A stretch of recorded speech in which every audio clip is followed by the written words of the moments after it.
Bonjour les fans de Bond. Aujourd'hui, on revient sur l'un des films les plus populaires de la saga, Goldfinger. Je vous ai laissé voter et vous avez choisi cette vidéo pour être la première du mois de février.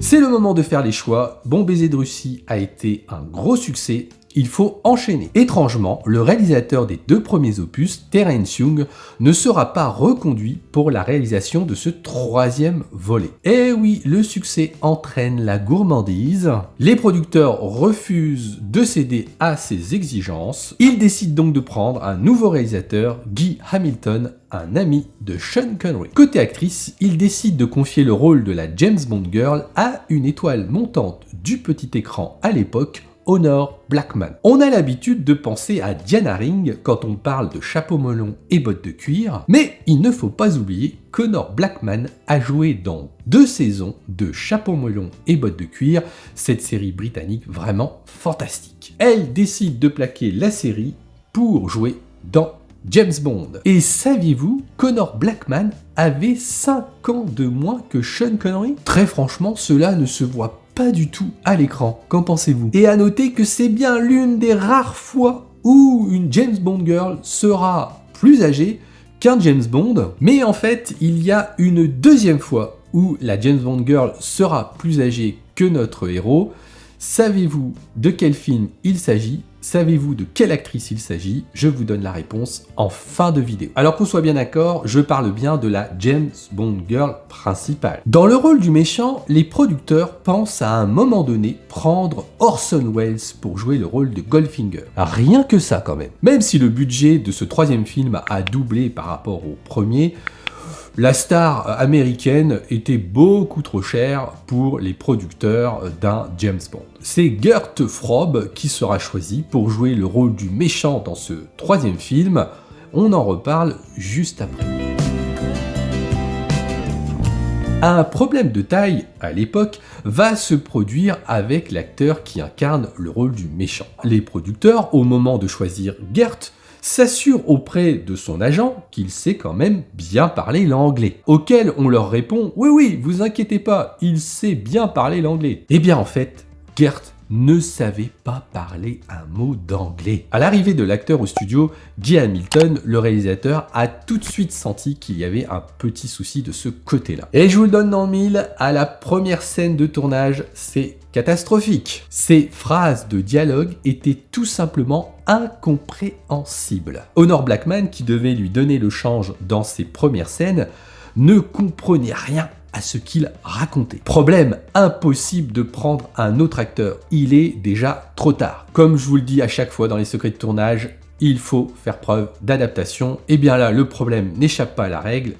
Ils ont tout de suite trouvé une solution en se disant que l'acteur serait tout simplement doublé. Ce n'est donc pas la voix de Gert Frobe que vous entendez dans le film Goldfinger, mais bien celle d'un autre acteur. Pour le rôle ô combien important de Job, la production recrute un ancien lutteur professionnel qui a remporté une médaille d'or aux Jeux Olympiques de 1948. Il s'agit d'Harold Sakata. Cet homme ne connaît pas le métier d'acteur, et quand il porte un coup à la nuque de Sean Connery, eh bien hélas il fait pas semblant et il fait vraiment mal à l'acteur. Et puis parfois faut peut-être faire preuve d'un peu moins de professionnalisme, parce que le pauvre à la fin, dans la scène où il doit récupérer son chapeau, eh bien pour le coup il s'est vraiment brûlé les mains. Et ce n'est pas le seul à s'être brûlé sur ce tournage. Souvenez-vous de la fin de la scène pré-générique. L'homme qui est balancé dans la baignoire a été brûlé au 2e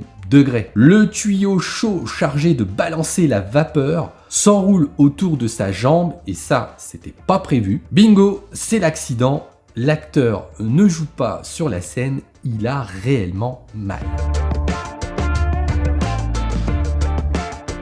L'un des personnages matériels de ce film est sans contestation l'Aston Martin DB5. Elle fut littéralement remaniée pour intégrer la quasi-totalité des gadgets dans la voiture, dont le siège éjectable. Et oui, la plupart des gadgets sont réellement embarqués dans la voiture. Alors, Pour vous montrer quel gadget n'est pas réellement embarqué dans la voiture originelle, c'est le petit gadget là qui permet de crever les pneus de la voiture de Jill Masterson.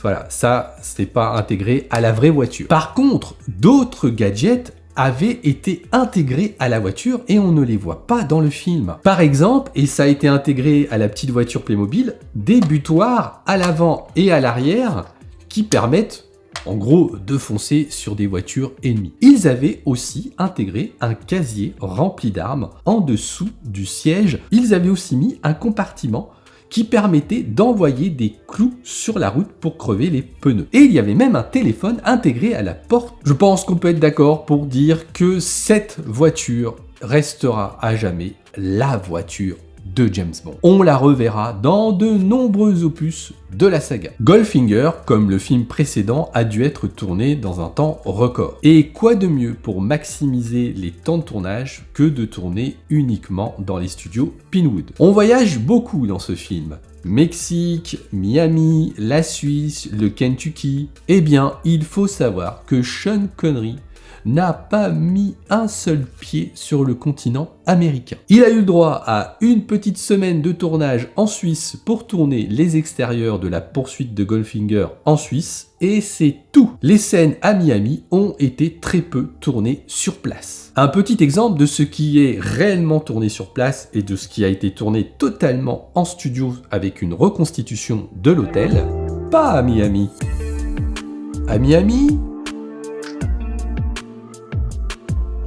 pas à Miami.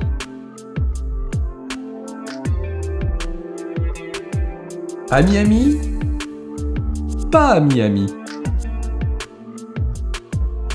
On voit que la plupart des scènes tournées, soi-disant à Miami, ont en fait été tournées dans les studios Pinewood. En fait, seul Chet Linder, qui joue le rôle de Felix Leiter, a eu le droit d'aller lui tourner quelques moments à Miami, à l'hôtel Fontainebleau. Autre exemple de l'utilisation importante des studios dans ce film, c'est la course-poursuite qui est censée se passer en Suisse. Eh bien, ces scènes sont tout simplement tournées à l'intérieur des studios.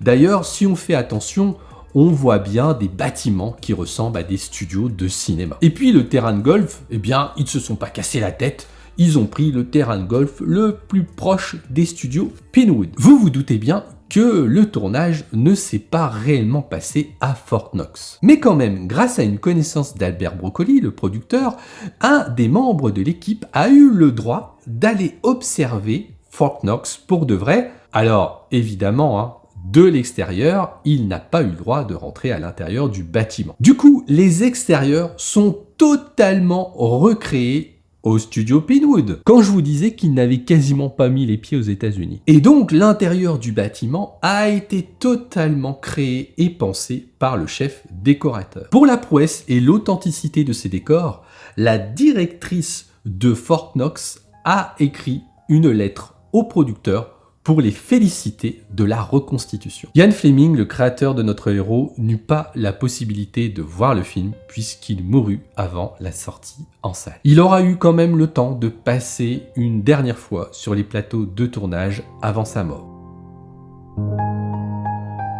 Alors même s'ils n'ont pas tourné à Fort Knox, il y a quand même eu quelques scènes qui ont pu être tournées à la va-vite, non loin de la banque fédérale. À coup d'une dizaine de dollars et d'une bière, ils ont réussi à convaincre les militaires de jouer le jeu et de faire des scènes où ils tombent sous les avions empoisonneurs. C'est ça qui est génial à l'époque, c'est qu'on se rend compte que ce qu'on va appeler les super productions étaient tournées à la bonne franquette. Aujourd'hui c'est terminé et là on va dire c'était mieux avant quand même. Saviez-vous que la femme qui donne son corps au générique de ce film joue réellement dans le film? Eh oui, il s'agit de Margaret Nolan, qu'on voit masser James au début du film à Miami. Le compteur de la bombe nucléaire à la fin du film n'est ni plus ni moins une exigence de producteur. Et oui, Harry Saltzman trouvait ça drôle d'arrêter le compteur à 007 et non à 3 secondes comme c'était prévu au début. Goldfinger propulsa la saga dans une autre dimension. Ce film fut un succès colossal. Et un chiffre pour le prouver, le chiffre 2 qui correspond à 2 semaines d'exploitation, c'est le temps qu'il aura fallu pour que le film soit totalement rentable, un record pour l'époque. Stéphane, t'aurais pas oublié un truc? Ah oui, au fait, la deuxième James Bond girl principale, la plus âgée par rapport au héros, par rapport à notre 007, eh bien, c'est Diana Ring qui jouait le rôle de Tracy dans Au service secret de Sa Majesté. Effectivement, elle est toujours d'ailleurs plus âgée que Georges Lazenby, le héros de ce film à l'époque. À croire que la série Chapeau melon et bottes de cuir donne une seconde jeunesse à ces actrices. Allez, si vous voulez continuer l'immersion dans ce film, eh bien rejoignez-moi dans l'une ou l'autre de ces vidéos. À tout de suite!